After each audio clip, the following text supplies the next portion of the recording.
నమస్తే, నేను ప్రశాంత్. ఈ రోజుల్లో మోసం చేసేవాళ్ళు చాలామంది ఉన్నారు.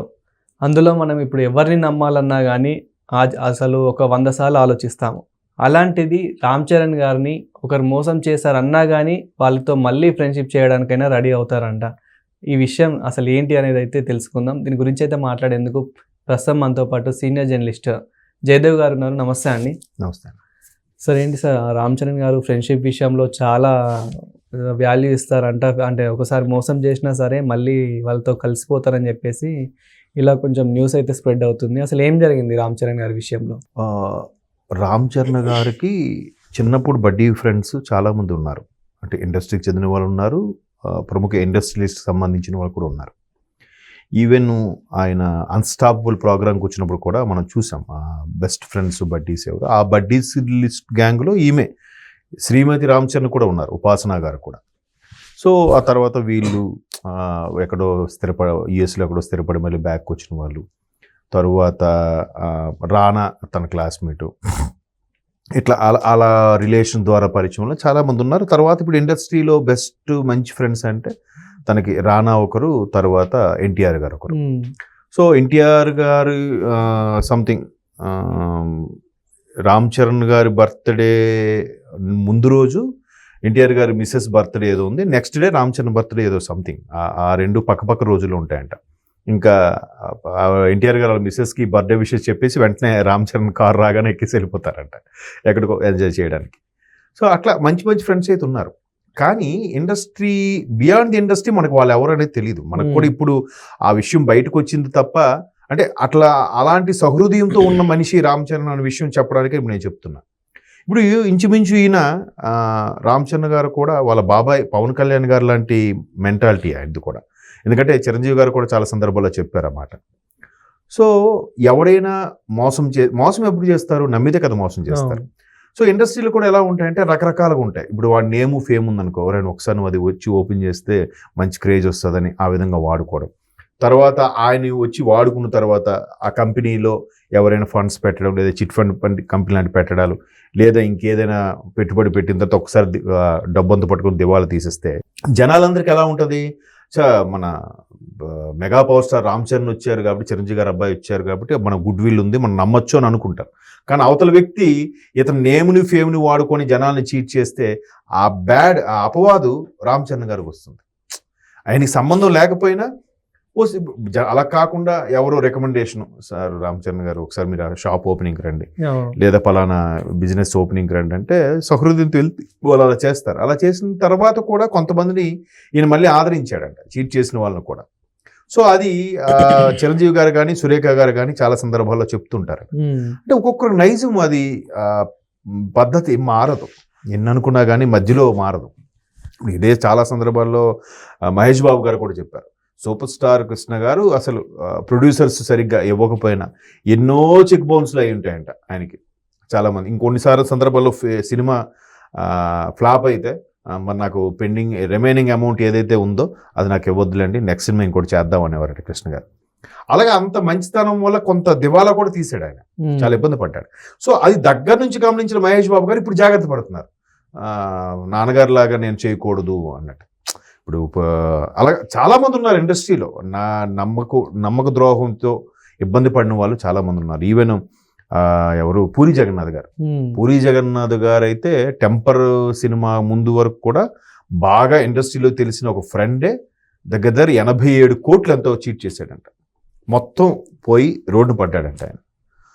మరలా స్క్రిప్ట్ రైటింగ్స్ రాసుకుంటూ చేసుకుంటూ సమర్పణ చేసుకుంటూ చిన్న చిన్న డైరెక్షన్ మరలా టెంపర్తో అమ్మయ్య అనిపించాడు. ఆ తర్వాత ఆయన ఎవరు రామ్తో ఒక సినిమా తీశాడు, ఏంటది ఓల్డ్ సిటీ స్లాంగ్లో ఉంటుంది ఒక సినిమా, ఇస్మార్ట్ శంకర్. ఇస్మార్ట్తోని మళ్ళీ ఊపిరి పీల్చుకున్నాడంట.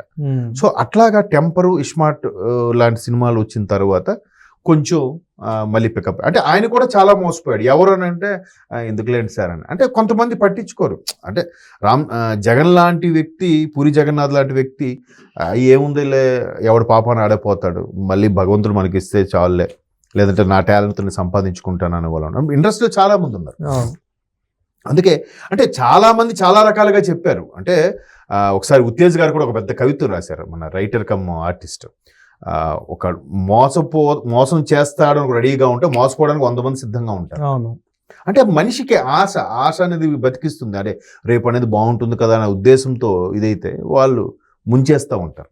ఈవెన్ ఆలీ గారు కూడా చాలా సందర్భాల్లో ఆయన ఆలీతో సరదాగా ప్రోగ్రామ్స్ చేసేటప్పుడు కూడా చెప్పాడు ఆయన, ఎవరైనా పిలిచి అన్న నాకు అర్జెంటుగా 5 లక్షలు కావాలన్నా 10 లక్షలు కావాలన్నా ఏంటంటే బాబు నా దగ్గర అంత లేదు, కావాలంటే 20,000 ఉంచు, నీ ఖర్చులకు ఉపయోగపడుతుంది లేదా నీ ఇంటి మెయింటెనెన్స్కి ఉపయోగపడుతుంది అంతే. ఆ 20,000 ఇచ్చాడా ఇవ్వకపోయిన నష్టం లేదు, 20,000తో పోద్ది. అదే 20 లక్షలు 50 లక్షలు ఇవ్వడం వల్ల మళ్ళీ ఈ మధ్యకాలంలో మీరు అన్నట్టు ఇవి ఎక్కువైపోతున్నాయి. ఎవరైనా లోన్లు పెడితే సంతకాలు పెట్టడాలు, వాళ్ళ ఇబ్బంది అయితే మళ్ళీ వీళ్ళు సఫర్ అవ్వడాలు, ఇట్లా చాలా జరుగుతున్నాయి. అంటే అవతల వ్యక్తి కూడా మేబీ కావాలని చేయకపోవచ్చు, కాకపోతే ఆ తాహతకు మించి ఖర్చులు చేసి అందరి అన్నది ద్రాక్ష పొలన అయినప్పుడు కూడా దాన్ని అందుకోవాలని తాపత్రయంతో ఎగబాకి మనం మెయింటెనెన్స్కి ఒక రకమైన కంఫర్ట్స్ కలవడిపోయి లాభం లేదరా, నెక్స్ట్ ఈ టైంకి బెంచ్ కార్ తీసేయాలి.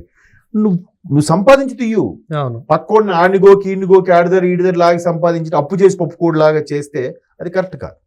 సో అట్లాగా ఇండస్ట్రీలో చాలామంది ఇట్లా మోసపోయిన వాళ్ళు ఉన్నారు. కొంతమంది అయితే డబ్బులు ఇస్తే తిరిగి ఇవ్వడం వాళ్ళు ఉన్నారు. ఎందుకంటే చాలామంది ఇట్లాగా దాన ధర్మాలు చేసి కూడా బేకార్ అయిపోయిన వాళ్ళు ఉన్నారంట. అప్పుడులో చెప్పుకునేవారు ఎవరు, సీనియర్ కమెడియన్ రాజ్బాబు గారు కూడా ఇలాగ ఎవరికి కావాలంటే వాళ్ళు ఇచ్చేసి ఇబ్బంది పడ్డారని. అలాగే మన మహానటి సావిత్రి గారు కూడా చాలా వరకు ఎవరికి దోచిందంత వాళ్ళకి ఇచ్చేసి తోచింది చేతికి అందిందంటే ఇచ్చేయడం వల్ల చివరి స్టేజ్లో ఆవిడ చాలా ఇబ్బందులు పడ్డారని, ఇలా రకరకాలుగా స్టోరీలు అయితే విన్నాం. సో అంటే మోసం చేయడం తప్పు కానీ మోసపోవడం తప్పు కాదు కదా. అవును. సో మోసపోవడం తప్పు కాదు కాబట్టి ఇట్లాంటి ఎదవలు ఎప్పుడు ఉంటుంటారు. పైగా మీరు అన్నట్టు ఈ మధ్యకాలంలో ఇవి ఎక్కువైపోయి ఫ్రెండ్ సర్కిల్లో కూడా చేయబదులుగా లేదంటే పూచీకత్తుకి ఏదో అమౌంట్ తీసుకోవడం మళ్ళీ ఇవ్వకపోవడం, అంటే అది ఫ్రెండ్షిప్ మధ్యలో కానీ చుట్టాలు బంధువుల మధ్యలో కానీ డబ్బుతో ముడిపడిన అంశం ఏదైనా వచ్చిందంటే అది చినికి గాలి వాళ్ళగా వెళ్ళి తర్వాత వాళ్ళకి ఎడబాటు అయిపోతుంది, అంటే రిలేషన్స్ చెడిపోతున్నాయి. సో కొంతమంది ఏంటంటే సరేలే ఆడి పాప నాడు, ఇప్పుడు రామ్ చరణ్ గారు లాంటి వాళ్ళకైతే చెల్లుతుంది, కొన్ని కోట్లు ఆస్తుంది కాబట్టి ఆయన లాంటి వాడికి ఎవడో చీట్ చేసినా 10 కోట్లు 20 కోట్లు పోయినా ఏముందులే మళ్ళీ ఆయన ఒక సినిమా చేశాడని దానికి double triple సంపాదించుకుంటాడు.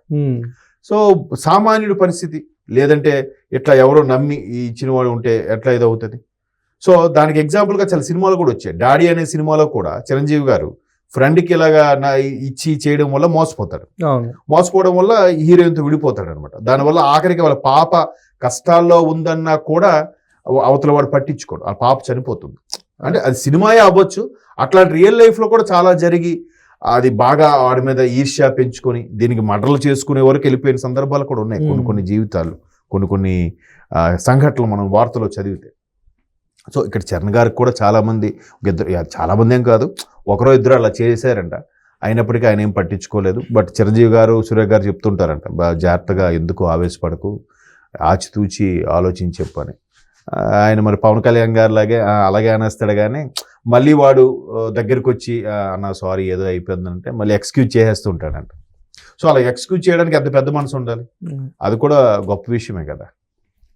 Thank you sir. Thank you.